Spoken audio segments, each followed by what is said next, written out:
Borchert, ich bin der Betriebsleiter von Sachauer Milchhof KG und Agrar GmbH Sachau und wir dreschen heute unseren Sommerhafer in Sachau.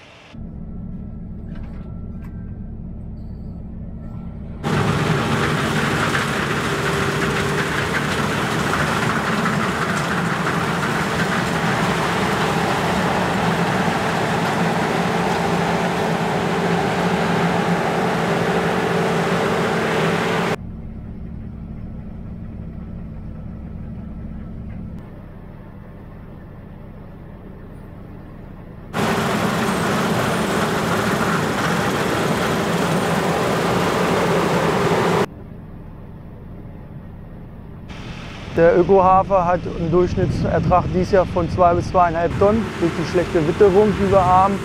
Wir haben den Regen kaum bekommen. Wir haben im Vergleich einen Winterhafer, der eine Vegetationszeit länger hatte. Da haben wir 1 Tonne pro Hektar mehr geerntet. Wie wir sehen auf dem Bild, haben wir 2 neue Mähdrescher. Wir wollen mit den Mähdreschern dieses Jahr 850 Hektar pro Mähdrescher dreschen und haben zusammen noch ungefähr 550 Hektar zu dreschen. Zudem wollen wir im Herbst 500 Hektar Sonnenblumen dreschen mit einem Drescher.